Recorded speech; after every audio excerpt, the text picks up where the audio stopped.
Hi there. Today I want to talk about how, the healing journey, the spiritual healing journey, awakening process, ascension, whatever you want to call it, how on that journey, there's a way in which life is nudging us through that process, and there are certain themes that show up along the way. And since that process is really about embodying our spirit, it shows up in our bodies, and particularly our spine. And so today I want to kind of talk about the sort of significance of our spine and the themes that show up on the healing journey. I'm Jay Eaker here at the BioSoul Integration Center. My mission is to help you feel more, express more, so that you can connect with your authentic self and share your gifts through your body on the planet, serve others with them. And I hope you will subscribe to my YouTube channel. Please give me a thumbs up. I'm also on all the other social platforms. If you can do your thing there. And something that I don't usually mention is that I have a podcast too, so I can be found on all the podcast platforms. So, but please subscribe to my channel. Be much appreciated. So, before I sort of get into the different parts, different themes of the different parts of the spine and those themes, I want to kind of talk about the big picture. And again, the bigger picture is that we are in a process. If you're alive, excuse me, if you're alive, you're in a process of embodying your soul's essence, whether you know it or not. And our nervous system is sort of the interface between our bodies and the spirit world, between our bodies and our soul. And, people are familiar with the sort of physical nervous system, of course, the nerves and your spinal cord and all that stuff. But there's also part of your nervous system that's very connected to the physical part that's energetic. And so your nervous system is really this sort of interface between your body and your soul, between your body and the spirit world. And so, in fact, those energetic places, those energetic fields, energetic part of your nervous system, it was there first. When we were conceived, this is my hallucination. This is what makes sense to me based on having worked with all the people that I work with and the way that I work with them over the years, is that when we are conceived, there's some sort of a space in the space-time, a window in the space-time continuum that gets opened up. And the different consciousness fields that will eventually, that are involved in making you converge, and there's some sort of container there, some sort of an energetic matrix, and it's that energetic matrix that tells cells what to turn into, that tells cells whether to turn into your hand or your head or your nose or your foot or your heart or whatever. It directs those cells to turn into what they're supposed to turn into.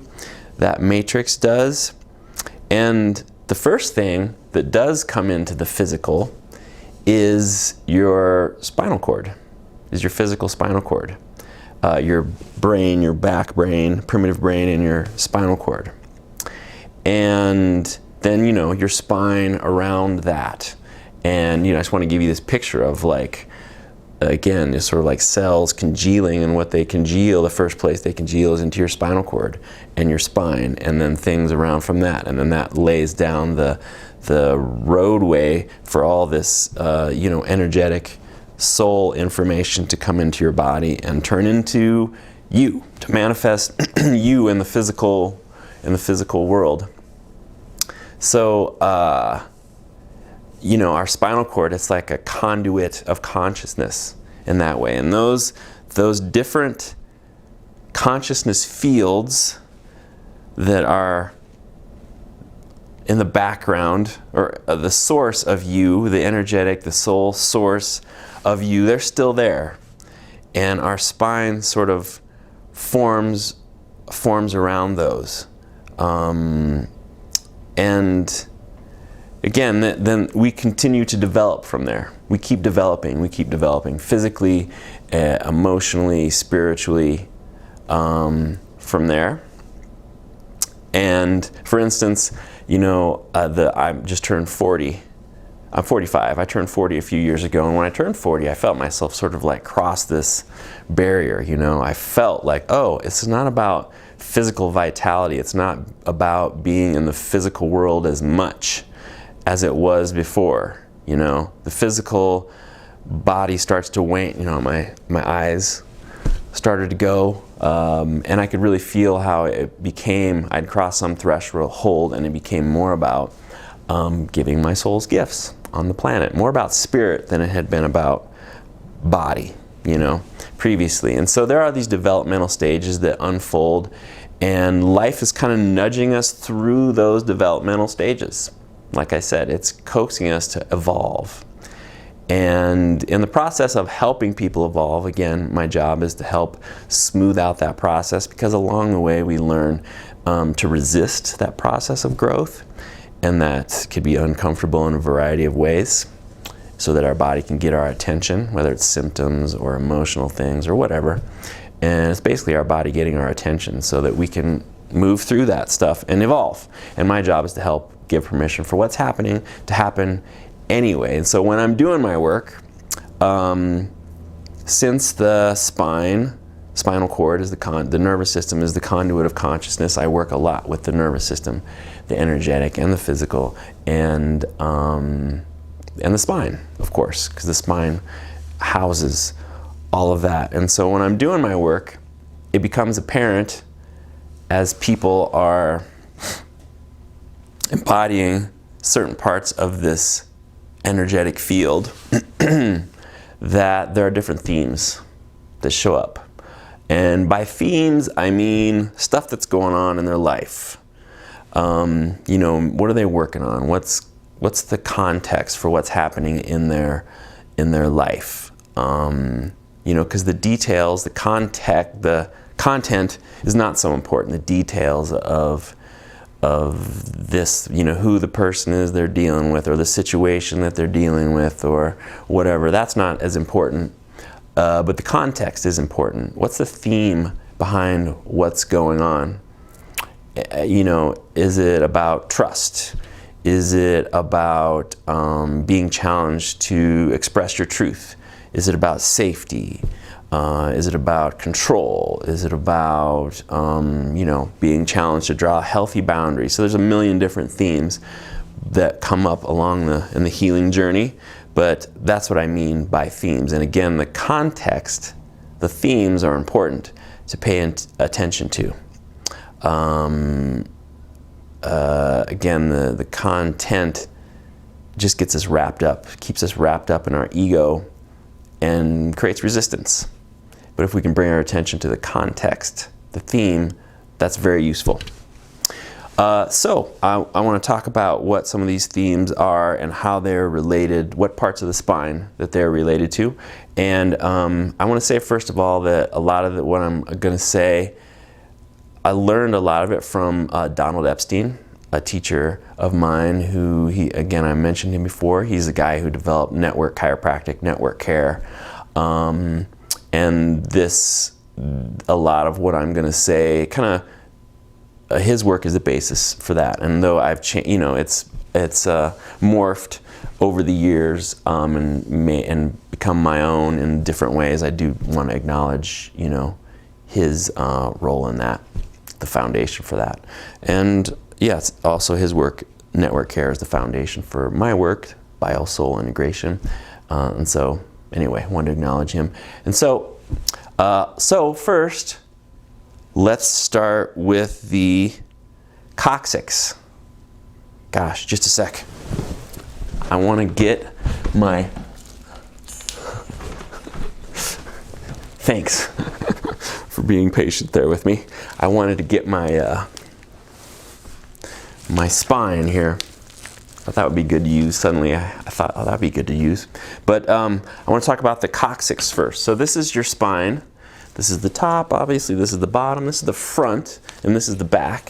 If you feel on your back, you got these bones back here. This is your pelvis, your two sides of your pelvis. And at the end of your pelvis is this little bone here.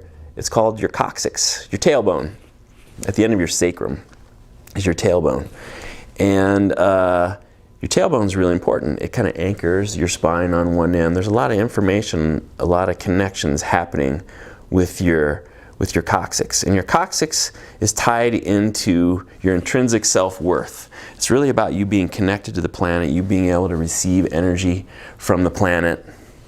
And if you're able to let that circulate through your body, especially through your heart, you'll have a sense of intrinsic self-worth. You'll have a sense of being valuable here, because you certainly are valuable here. The earth needs all 7 billion of us to do our individual things. I need you to do your thing. You need me to do my thing. The earth wants you to do your thing. That's why you came here. And it needs that for the overall evolution of the planet itself, the consciousness of the planet, and the consciousness of everyone on it. So you are very, very, very, very, very valuable. And your unique gifts and skills are very needed. And this coccyx is kind of about receiving that information from the planet. And if we're connected with that, we have a sense that I'm valuable. But if along the way there's a lack of oxygen, a lack of love, a lack of food, maybe you're in the womb and your mother is scared, she's not sure she wants to have a baby, we embody that stuff. And we might, and along the way afterwards, again, lack of love. If we get any sense that there's a lack of anything, we embody the sense that maybe we're not wanted here. And what happens when we do that is we grip at the life force energy at the tailbone there. And so what we're doing is we're like holding on to life force energy, because we're like, well, I don't know if there's going to be any more life force energy behind that. So I'm going to hold on to this little packet of life force energy and keep it, because I don't know if there's going to be any more. And of course, that's not the way things work. There's an abundant supply of resources, but we might embody some sort of lack and sense that, doubting our intrinsic self-worth. And as you're sort of unwinding that theme might come into play somehow in your life. The next thing is the sacrum. That's this triangular shaped bone here. And the sacrum really connects us with the part of us that knows who we are and why we're here. And along the way we might learn, like, oh, well, and if we're connected with that part of our body, and if that's able to flow through our body, and especially our heart, we feel a sense of like who I am and why I'm here. But along the way, we might learn subtly through our parents or through the culture at large that who I am and why I'm here is not okay. And so, since we rely on them for our survival, we will push that part of ourselves away. We'll sequester it, or we'll sidestep it. That might involve tension, or involves ways that we hold tension in our sacrum. And in order to sort of sidestep feeling that, pinch it off from our heart. And so in order to do that, then we have to adopt someone else's version of who we are and why we're supposed to be here. I think a lot of people can kind of relate with that. There's a certain age, 28 to 35, where we really start to differentiate from that, differentiate from our parents, and differentiate from that, all those old identities, like who am I really and why am I here? And when we start to unravel that, that's the theme that we might come into relationship with, or we might start to notice in our lives. Who am I and why am I here? So it has a lot to do with identities, a lot to do with shoulds that we've adopted. This is who I should be, Okay, so then there is our lumbars. Lumbars, lower part of your spine here. And that's really the low back, and the belly is all about safety. It's all about vulnerability. And yeah, it's often tied in with the top of the head, where I'll be talking about earlier, but when we come into this world and we feel everyone is pushing away their human vulnerability, we grip at the life force energy in the gut, and to try to lock down that life force energy so that we don't have to feel it. And yeah, as this unravels, as we're unraveling this and dealing with this field of consciousness that goes along with the lumbars, we might come into contact, we might notice that theme, that healing theme in our lives: vulnerability, safety. Then there's like the solar plexus. To be honest, I don't have a lot to say about that right now, but then there's the heart. And of course, the heart is kind of like the middle ground, the interface between our physical body and our spiritual body. They kind of meet at the heart. And again, with all these ways that we're pushing different parts of ourselves away, whether it's the coccyx or the sacrum or the low back and the belly, we're trying to keep it from being felt in the heart. And so we create armor around the heart. And as we're unraveling that armor from around the heart, we start to feel more. We start to feel more of our power from our base. We might start to feel fear as this unravels, etc., etc. We start to feel more. And that theme might show up in your life. Then we come to the bottom of the neck. And the bottom of the neck here is kind of about the theme that goes with that. It's kind of the part of us that knows what feels true and right for us. And if we're connected with that part, we're able to express what feels true and right in any given moment. We're able to honor the parts of us, the vulnerable parts of us that have needs, so that we can say yes when we mean yes, and we can say no when we mean no, and we can draw healthy boundaries, and we can honor the parts of us that have needs in any given moment without feeling ashamed of doing so, without being apologetic for honoring what we need. If people, there might be things that happen when you were young that maybe you just didn't feel right, but no one really around you was acknowledging it, really, and so we just kind of assume that, there must be something wrong with this part of me that knows or feels like this doesn't feel right. And so we pinch that off. Involves holding tension, in that part of our spine. And by the way, all of these, when we're doing this, we change the shape of our spine in all these different places.